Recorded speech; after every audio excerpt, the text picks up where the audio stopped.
রমজানও ঘুষ নেয় না? নেয় না? হ্যাঁ হ্যাঁ, রমজানও চলে না? চলে না? না চললে আমার কাছে আইন, প্রমাণ দেখায় দেব। মিডিয়ায় কথা যেতেছে, যায় যাক, অসুবিধা নেই। কি আর হবে এই দুনিয়ায়? বেশিরতে বেশি জেল হবে, জরিমানা হবে, উর্দে ফাঁসি হবে, আর কি হবে? এর বেশি তো কিছু হবে না। ওটা তো কোরআনে বলেই দিছে।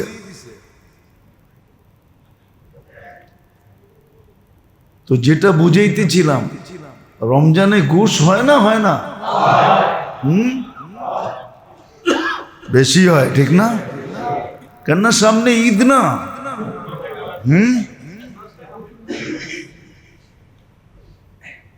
এখন তো ঘুষ বললেও এটা ভুল হবে। এটা তো রীতি আর নীতি, ঠিক না? এটা রীতি নীতি। বরং সংবিধানে এটারে ঢুকাইয়া দিলে সবচেয়ে ভালো হয়। তখন বলা সহজ হবে, সংবিধান মতে করতেছে, ঠিক না? পুরা সংবিধান সংস্কার না করুক, কমসে কম এতটুক করুক যে নতুন একটা উচ্ছেদ, নতুন একটা অধ্যায় এটার ভিতরে ঢুকায়া দেখ যে ঘুষ নেওয়া দেওয়া এখন কোনো সমস্যা না, ঠিক না? কি না? কি একটা না বইলা দিছিল মন্ত্রী,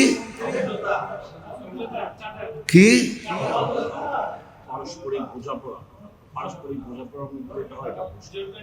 হ্যাঁ, পারস্পরিক বোঝাপড়ার মধ্যে। আমাকে মোতাওয়াল্লি সাহেব সুন্দর বলছে, পারস্পরিক বোঝাপড়ার ভিতরে যেটা নেওয়া হয় ওটাকে চান্দাও বলে না, ওটাকে ঘুষও বলে। এটাকে ঘুষও বলে না, ঘুষও বলে না। একদল বলে 2 দিনের কাম না, 2 মিনিটের কাম না। আর যার কাছে কাজ আছে সে বলে বৎসরও লাগতে পারে। কেননা আমার কাছ থেকে তো ঘুষ চাইব কি করে? আমি নিজে ভুক্তভোগী। মিডিয়ায় চলে গেলে ভালো হয়, আমি নিজে বর্তমানে ভুক্তভোগী। অথচ আমি প্রশাসনের লোককে জিজ্ঞেস করছি, এটা তো 2 মিনিটের কাম। কিন্তু যার কাছে আটকায় আছে হে বলছে 1 বৎসরও লাগতে পারে। কি অর্থাৎ আমাকে ভোগাইতে ভোগাইতে মুখ দিয়া বাহির করবে যে কিছু লয়া দয়া হইল, এটাকে ক্লিয়ার করে দেন। তখন কইব আপনিই তো সদ ইচ্ছে কিছু লইতে কইছেন, আমরা তো চাই না, আমরা তো চাই না। রমজান গুনাহ থামে নাই, হাসেন না। এই জন্যই দ্বিতীয় অপশন দিছে। প্রথম অপশন ছিল তোমাদেরকে হুকুম দিছি মূল্যায়ন করার জন্য, হুকুম মূল্যায়ন করবে তো আমরা তোমাদেরকে মূল্যায়িত করব, তোমাদেরকে দুনিয়া তো ইজ্জত দিব, আখেরা তো ইজ্জত দিব। আর দিতেছিলেন, ইতিহাসে নাই এরকম না। লম্বা একটা সময় মুসলমানের ইজ্জত ছিল, লম্বা ইতিহাস খুঁজলে পাওয়া যাবে, লম্বা একটা সময় ইজ্জত ছিল। আর বলছে যখন মূল্যায়ন না করবে তো আমাদের দ্বিতীয় অপশন, তোমাদেরকে পাক করতে হবে। ময়লা লাগলে ওয়াশিং মেশিনে দিতেই হবে, ময়লা কাপড় পরিষ্কার করতে হলে ধুইতেই হবে। এখন অ্যানালগ ভাবে ধুই আর ডিজিটাল ভাবে ধুই, ঠিক না? ধোয়ার তো পদ্ধতি দুইটাই, কোনটা কি? একটা অ্যানালগ বুঝেন? হ্যাঁ, গাটলায় নিয়ে নিজেরটা নিজে ধুইলেন, বাইরাইয়া সাইরাইয়া সাবান সুবান লাগায়, ঠিক না? আরেকটা হলো কি, ওয়াশিং মেশিনে দিলেন, ঠিক না? আরেকটা পদ্ধতি আছে ড্রাই ক্লিনার, ওর চেয়ে উন্নত পদ্ধতি, ঠিক না? ওরা আবার মেডিসিন দিয়া ঠিয়া প্রথমে ভিজায় রাখবে, দাগ দুগ উঠার পরে তারপরে কই দিব, ওয়াশিং মেশিনে দিয়া ইস্তারি মিস্তারি মাইরা পরে ফকফকা করে আপনারে দিব, ঠিক না? সত্য তো? আল্লাহ বলে এটা হলো দ্বিতীয় অপশন। হুকুম মানার দ্বারা মূল্যায়িত হবে, না ওয়াশ করে তোমাদেরকে পরিষ্কার করতে হবে? আজকে রমজান আসলো, আমি রোজা বলতেছি না একবারও, কিন্তু আমি বলতেছি রমজান। শাহরু রমাদান আল্লাযী উনজিলা ফীহিল কুরআন হুদাল লিন্নাস ওয়া বায়্যিনাতিম মিনাল হুদা ওয়াল ফুরকান। শুধু শুধু তো চোখের পানি জড়ায় বলেন নাই, শুধু ধ্বংস বলেন নাই। দুটা শব্দ আল্লাহর রসুল বলছেন, আর নিজের থেকে বলেন নাই। আল্লাহ বলতে বলছেন, এই জন্য বলছেন। বলছে রমজান পাইল কিন্তু মুক্তি পাইল না, সে সমগ্র খায়েরের থেকে, কল্যাণ থেকে বঞ্চিত। কল্যাণ ওর জন্য নাই, কোথাও কোনো ধরনের কল্যাণও পাবে না। এই দুনিয়াও পাবে না, ওই দুনিয়াও পাবে না, ও কল্যাণ থেকে বঞ্চিত। হারুমাল খায়ের কুল্লা, সমস্ত কল্যাণ থেকে বঞ্চিত। আর দ্বিতীয়টা বলছে ওর ধ্বংস অনিবার্য, ও ধ্বংস হয়ে যাক। তো বলতেছিলাম রমজান পাইল, এটাও হাদিসে আছে, এটাও হাদিসে আছে। বিজাতির কথা লেখা নেই, মুসলমানের কথা লেখা আছে। তোমাদের বিবেক বুদ্ধি নষ্ট করে দিব তোমরা যদি মূল্যায়ন না করলা। তোমাদেরকে দামি বানানোর জন্য দিছিলাম, নাহলে আল্লাহর রমজান দেওয়ার দরকারটা কি ছিল? এক ডোক পানির বিনিময়ে জান্নাত দেওয়ার দরকার কি ছিল? রমজানে কর্মচারীর উপরে কাজ কমায়া দিলে জান্নাত লেখা দেওয়ার দরকারটা কি ছিল? এই ঘোষণাগুলোর দরকার কি ছিল? একবার তসবিহ পড়লে 1000 দেওয়ার দরকার কি ছিল? এক ফরজ আদায় করলে 70 ফরজ দিবেন, দরকারটা কি ছিল? আল্লাহর তো দরকার ছিল না। করছে একের বদলে 1 দিয়ে দেন, 10 দেওয়ার দরকারটা কি? 70 দেওয়ার দরকারটা কি? দরকার তো ছিল না আল্লাহর, কিন্তু আমাদেরকে দামি বানানোর জন্য দিছিলেন। বলে দিছিলেন মূল্যায়ন করো, মূল্যায়িত হবে। মাথায় রাইখা পালমু, মাথায়। যেমন আজকে আমরা অভিযোগ করতেছি রমজান মাস এরকম হত্যা সত্তা, হামলা সামলা, আল্লাহ কি দেখে না? ফিলিস্তিনের বাচ্চাগুলা এই রমজানেও না খায়া মরতেছে। রোজাদার মানুষগুলা ইফতারের জন্য পানি পর্যন্ত পাইতেছে না। আল্লাহ কি দেখে না? আমরা সবাই অভিযোগ করতেছি, কিন্তু আপনারা চিন্তা করেন। একটু আগেও কিন্তু বলছি, আবারও বলতেছি, আমি যদি চিন্তা করি, কসম খোদার, আমি আসার আগে উপরে বসে চিন্তা করতেছিলাম যে আমার কর্মই যদি এরকম হয়। আমার কিছু কর্ম তো আমার মনে আছে, কিছু কর্ম তো আমি করি ডেলি, ইচ্ছায় করি আর অনিচ্ছায় করি,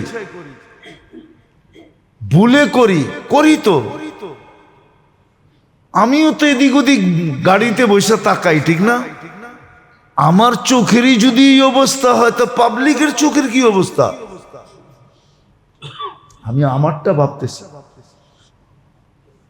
এই জন্য মেরে দোস্ত, আসছে রমজান, চলে যাবে,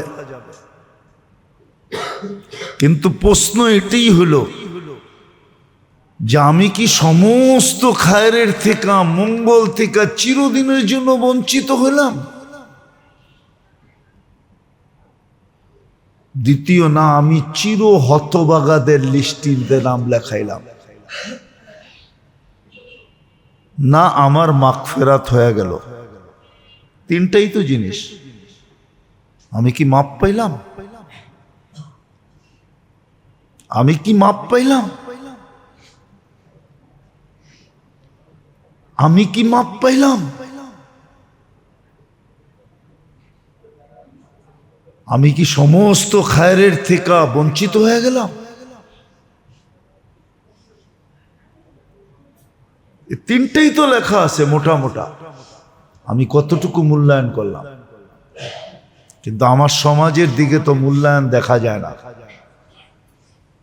যেটা যুক্তিসঙ্গত ছিল প্রথম 10 দিন অতিক্রম করার পরে, হ্যাঁ এটা সত্য, রমজানের প্রথম 10 দিনে কম বেশি হইতে পারে, এটা আমি মাইনা নেই, কিন্তু পরের থেকে আর কম বেশি হওয়ার কথা ছিল না, বাড়ারই কথা ছিল। গতি বাড়বে, সংখ্যা বাড়বে, ইবাদত বাড়বে, বন্দেগি বাড়বে, সব বাড়তে থাকবে, বাড়তে থাকবে। কিন্তু আমাদের তো দেখা যাইতেছে উল্টা। হ্যাঁ,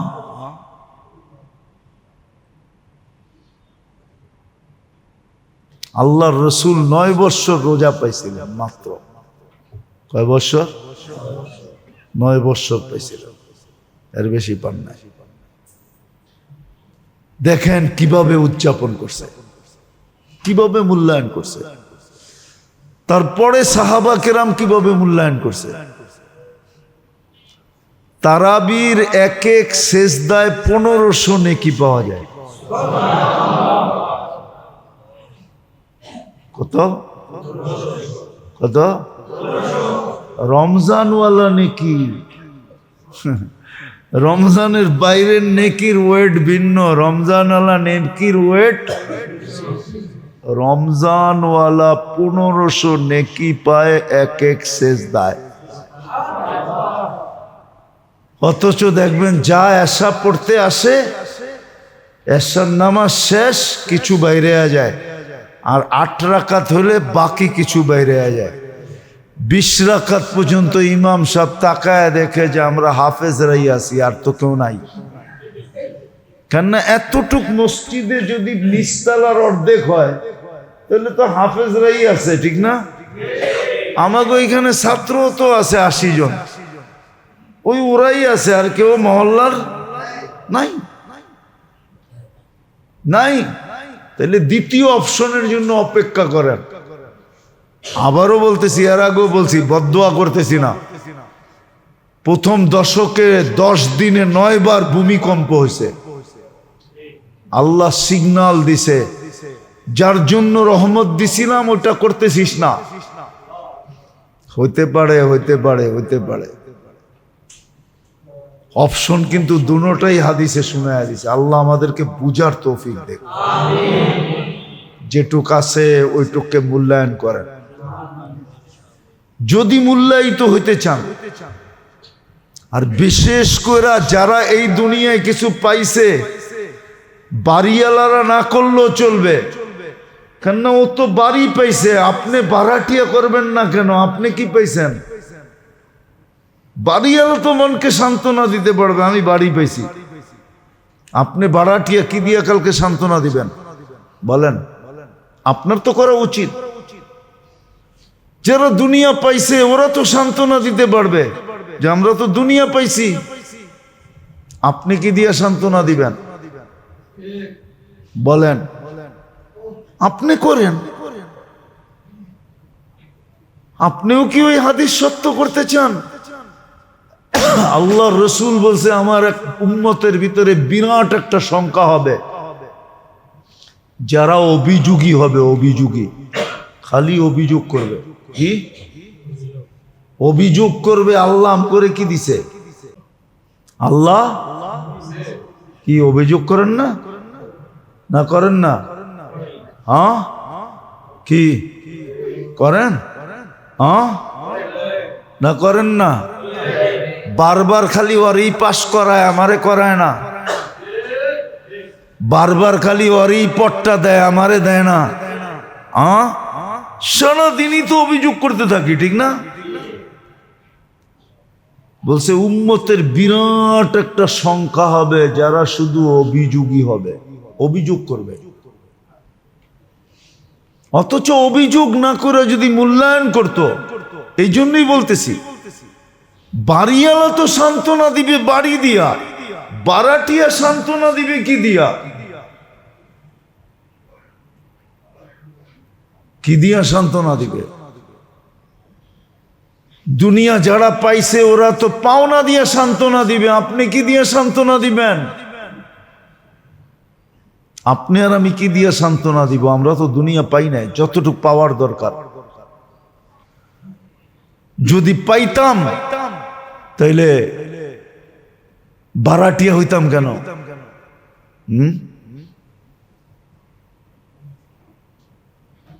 বারাটিয়া হইতাম কেন? যদিও আমাদের দেশের মানুষ বলে, অ্যাসেম্বলিতে দাঁড়ায় বলবে জনগণের ভোটে আইছি, ঠিক না? কিন্তু ওরে ভালো মতে জিজ্ঞাসা করেন, ওরা জনগণরে বারাটিয়া মনে করে, যে এই জনগণ সব আমাগো বারাটিয়া, আমরা যেরম কমু এরম চলবো।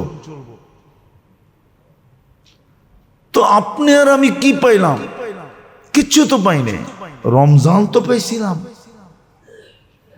নিয়াত নেওয়া উচিত ছিল জান্নাতটা, নিয়াত নেওয়া উচিত ছিল মাগফিরাতটা, নিয়াত নেওয়া উচিত ছিল জাহান্নাম থেকে মুক্তিটা। ক্লিন তো করার দরকার ছিল নিজেকে। আপনার আমি কি পেলাম? আবারও বলতেছি, মূল্যায়ন করলে মূল্য পাবো, মূল্যায়িত হব। এখনো সুযোগ আছে। তওবা করার মতো যদি করতে পারি, আর যদি বাকি দিন কয়টাও কাটাইতে পারি, অথবা শেষ দশক যেটাকে তালাশ করার জন্য আল্লাহ রসুল এতটুক পর্যন্ত করছেন, পুরা রমজান ইতিকাফ করে দেখছেন। প্রথম 10 দিনে করছেন, মধ্যের 10 দিনে করছেন, শেষ 10 দিনে করছেন। হ্যাঁ, তারপরে সিদ্ধান্ত দিয়েছেন শেষ 10 দিনের বেজর রাত্রে আছে। যাও আল্লাহ জানায়া দিছিলেন নির্দিষ্ট, ওটা আমাদের কারণেই হারায় গেছে। আমরা ঝগড়া না করলে হারাইতো না, আমাদের কাছ থেকে ঝগড়া হওয়ার কারণে হারায় গেছে। যে আমি থাকা অবস্থায় ঝগড়া, আমার পরে তোমরা কি করবা? এই জন্য শেষ দশকে লাইলাতুল কদর আছে। লাইলাতুল কদর 83 বৎসর না, 83,000 বৎসর বললেও কম হবে। কোরআন যদিও 83 বৎসর 4 মাস বলছে, আলফু শাহর 83 বৎসর 4 মাস, কিন্তু আগে খায়ের আছে, খায়রুম মিন আলফি শাহর। এই জন্য আমি 83,000 বৎসর বললেও কম হবে। এক রাত্রে আসেন আসেন আসেন, যেই কটা দিন আছে কাজে লাগান। আরে দুনিয়ার কিচ্ছু পান নাই, কোনো আপত্তি নাই। 60-70 বৎসরই তো, 60-70 বৎসরই তো। এখানে পাইলেও কতক্ষণ পাবে, কত সময়ের জন্য পাবে? বেশি সময়ের জন্য কেউ পাবে না। দুনিয়া কারো জন্য বেশি দিনের, চিরদিনের না, ক্ষণস্থায়ী। দুনিয়া একজনের জন্যই চিরস্থায়ী ছিল, কিন্তু উনি নেন নাই। লাউ কানাতিদ দুনিয়া মুখাল্লাদা মা মাতা মুহাম্মাদা। উনি চিরদিনের জন্য দুনিয়া নেন নাই। দুনিয়া চিরদিনের জন্য কারো জন্য না। বিদায় মূল্যায়ন করেন যদি চান যে আমি মূল্যায়িত হব। আর যদি মূল্যায়ন না করলাম, রমজান চলে গেল, আপনার আফসোস করতে হবে না, ফেরেশতা আফসোস করে সিল মেরা দিবে। সিল আপনি আর কি আফসোস করবেন? ফেরেশতা আপনার উপরে, আমার উপরে আফসোস করবে আর বলবে রমজান চলে গেল, তোর মাফ হলো না, রমজান চলে গেল, তুই বঞ্চিত হয়ে গেলি। আফসোস, ফেরেশতা আফসোস করবে। আর যা ঘটার তা তো ঘটবেই। নাইলে কথা ছিল আমাদেরকে মাথার উপরে রেখা পালবেন, মাথার উপরে। আল্লাহর কুদরতি মাথার উপরে রেখা আমাদেরকে পালার ওয়াদা ছিল, আনতুমুল আলাউনা। আজকে মুসলমানের এই দুরবস্থা কেন? রমজানে বাংলাদেশের যেই চিত্র, আমি হুজুর করে জিজ্ঞাসা করতেছি, এই চিত্র সাধারণ হুজুররা চোখে দেখা বলক, সিদ্ধান্ত দেখ, আল্লাহ রহমত করার মতো পরিবেশ আমাদের, দয়া করার মতো পরিবেশ, দয়া করার মতো, রহমত করার মতো। 70% মুসলমান নামাজ পড়ে না, 60% মুসলমান রোজা রাখে না। ধনীরা পাই পাই হিসাব করে যাকাত দেয় না, কয় ট্যাক্সই তো দেই, আবার আল্লাহরে ট্যাক্স দিমু কি লিগা? যাকাতরে ট্যাক্স কয় ট্যাক্স তো দেই, সরকারি ট্যাক্স দেই না, আবার আল্লাহরও ট্যাক্স দিমু। ওই বলে আল্লাহরে ট্যাক্স দেয়, যাকাতরে ট্যাক্স হাদিসে আছে, বলছে তোমাদের উপরে দুর্যোগ কখন বৈধ হবে, ওই হাদিসের ভিতরে এটাও আছে, ওয়াযাকাতু মাগরামা, যখন যাকাতকে তোমরা ট্যাক্স মনে করবে তো তোমাদের উপরে দুর্যোগ বৈধ হয়ে যাবে, আসমানি জমিনি দুর্যোগ বৈধ হয়ে যাবে। ট্যাক্স দেয় না, যাকাত দেয় না, হিসাব করা সরকারের তো দেই। কেমন ছাগলের ছাগল। আমার মনে হয় ওই যে বলছিলাম না, আফ্রিকাতে 100-র উপরে ছাগলের কোয়ালিটি আছে, এটা মনে হয় একবারে লাস্ট কোয়ালিটি। কি? হ্যাঁ, বিশ্বাস হয় না আপনাদের? আমার লোকে চলেন, আমি দেখায় আনবো। 100-র উপরে ছাগলের কোয়ালিটি আছে। বাদাম তলিয়ালারা খেজুরের নাম দেয় আর আমি খালি হাসি, ওরা এই নাম পায় কোথেকা?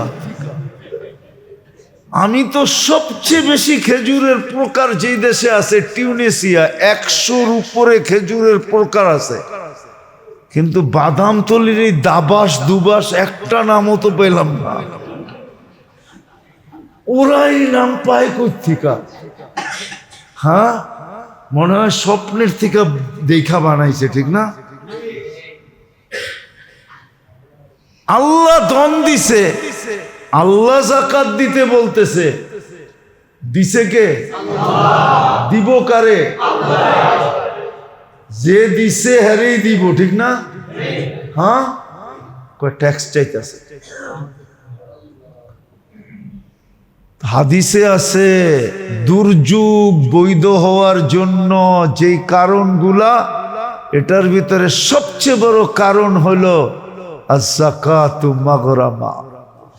যাকাতকে যখন ট্যাক্স মনে করবে তখন তোমাদের উপরে দুর্যোগ বৈধ হয়ে যাবে, চাই আসমানি হোক, চাই জমিনি হোক, চাই অন্য ধরনের দুর্যোগ হোক, বৈধ। কেন? ধনীরা তো যাকাত হিসাব করে দেয় না, যাকাত হিসাব করা, পাই পাই হিসাব করে যাকাত দেয় না। যাকাত দেওয়াকে সাদতই মনে করে না, যাকাত দেওয়ার সৌভাগ্য। কি কি বিশ্বাস হয় না? হ্যাঁ, আলিয়াদুল উলিয়া খায়রুম মিন ইয়াদিস সুফলা, হাদিস বলতেছে উপরের হাত নিচের হাতের থেকে কোটি গুণ উত্তম। যে দেয় এটা হলো উপরের হাত। যাকাত দিতে পারা এটা সবচেয়ে বড় সৌভাগ্য, সবচেয়ে বড় তকদির, সবচেয়ে বড় কপাল। কিন্তু ধনীরা যাকাত দেয় না। যদিও এই মাস যাকাতের ছিল, আমার সমাজ পাই পাই হিসাব করে যাকাত দেয় না, আন্দাজার উপরে দেয়। দিয়া আবার কয় কি? কয় বেশি দিয়া লাইছি। কি বেশি? বেশি? তুই তো হিসাবই করলি না, তুই কেমনে বুঝলি বেশি দিয়া ফেলাইছি? বেশি দিয়া ফেলাইছি। হুজুর যে কি কন, বেশি হইব, অনেক বেশি দিয়া ফেলাইছি। আরে হিসাব তোরে বেশি দিতে বলছে কে? শরীয়ত তো বলে না, শরীয়ত তো বলছে পাই পাই হিসাব করে যা হয় তা দে। ও পাই পাই হিসাব করে দেয় না যাকাত। তো যেটা বুঝাইতেছিলাম, সৌভাগ্য মূল্যায়ন করব তো মূল্যায়িত হবে। আসেন, আর অল্প কয়েকটা দিন রয়ে গেছে, নাইলে হইতে পারে আমরাও চিৎকার দিতে থাকবো যে আল্লাহ কি দেখে না, আল্লাহ কি দেখে না। কোরআনে এটার ইঙ্গিত আছে, মাতা নাসরুল্লাহ। কোরআনে এই চিৎকারটা আছে, মাতা নাসরুল্লাহ। আল্লাহর সাহায্য কবে আসবে, কবে আসবে, চিৎকার দিতে থাকবে। সাহায্য আসবে না, সাহায্য আসবে না, আসবে না। আজকে বাংলাদেশের চিত্র দেখলে মনে হয় না সাহায্য আসার, যে এই চিত্রে সাহায্য আসে কি করে? রমজান মাস, হোটেল খোলা, রমজান মাস 40-60% মানুষ রোজা থাকে না, রমজান মাস 70% মানুষ নামাজ পড়ে না, রমজান মাস নারীরা পর্দা করে না। কমু পুরান ঢাকার কিছু লোকের ঐতিহ্য আছে, পুরান ঢাকার এবং উর্দুবাসীদের, যারা উর্দুর ছোঁয়া পাইছে। আবার আমারে কোনটা বানায় দেয় আল্লাহ জানে। হ্যাঁ, 16 বছর তো কওয়াই যায় না, এখনো তো কওয়া যাইব না মনে হয়, ঠিক না? যা বাপ চক্কর দেখতেছি, আবার পাকিস্তান পাঠায় দেয় কিনা। যারা উর্দুর ছোঁয়া ছিল, রমজান আসলে ওরা দাড়ি কাটতো না, রমজানের সম্মানার্থে দাড়িতে হাত দেয় না। আমি এটা খারাপ বলতেছি না, ভালো জিনিস, রমজানের ইজ্জত। আপনি দেখবেন এটা পুরান ঢাকায় এই প্রচলনটা ছিল, এখন নাই, খুব কম হয়ে গেছে। এক সময় ছিল। কি ঢাকায়রা কি কয়, ঠিক না? রমজান মাসে পর্দা পুশিদা বেড়ে যেত, এটা ছিল উর্দুর, এটা একটা শান ছিল উর্দু আলাদের, উর্দুর ছোঁয়া যাদের ছিল। আমাদের দেশে তো এটাও নাই, বর্তমানে তো নাই। রমজানের সম্মানে এটা ছিল। সেলুন বন্ধ হয়ে যেত, কেউ দাড়িতে হাত দিত না, রমজানের সম্মানার্থে। রমজানের সম্মানার্থে মা বোনরা ঘর থেকে বাহির হতো না। কত রোজার মাস, এই মাস বাইর রোজার মাস। আমি বুলবুলা থাকলে মুরব্বী করে কবর থেকে করতে আনবো। বাড়িতে চাইলেও মুরব্বীরা বলতো, মিয়া রমজান মাস, রমজান কা মहीना है। কি रमजान का महीना है, হিসাব করকে চলনা है। রমজান মাস হিসাব করে চলতে হবে, এটা রমজান মাস, বেরোন যাব না। ছিল এক সময় শুধু রমজানের সম্মানার্থে, এখন এটাও নাই, এটাও নাই, রমজানের সম্মানার্থেও নাই।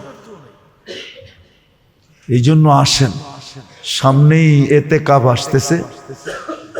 আজকে তো 17 তারাবি, আর কবে 20 রোজা, কবে আজকে 16 রোজা গেল, মঙ্গলবার, মঙ্গলবারে মাগরিবের আগে ঢুকতে হবে।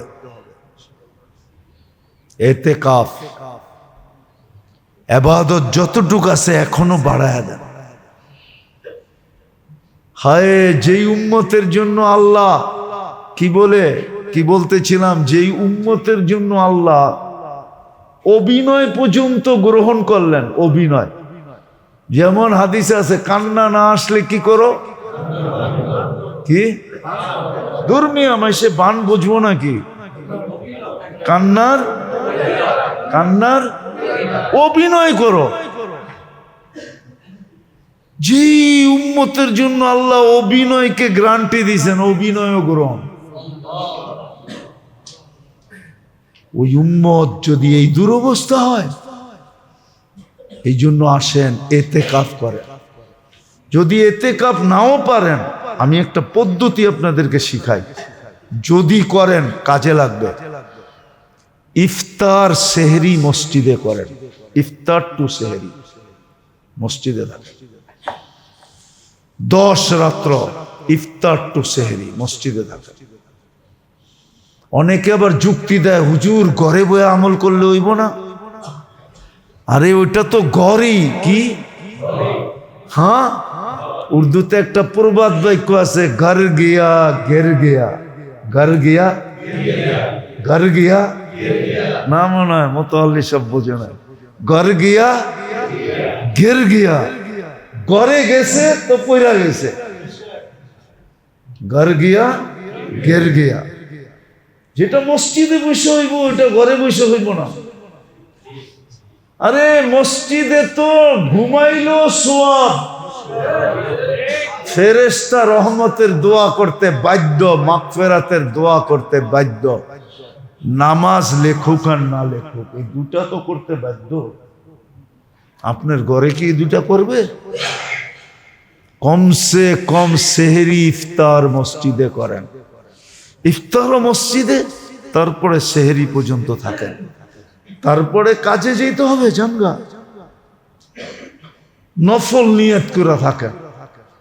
10 দিন আল্লাহর ঘরে থাকার অভ্যাস করে, হইতে পারে একটু ছিটাও যদি লেগা গেল তাহলে ভাগ্য খুলে যাবে।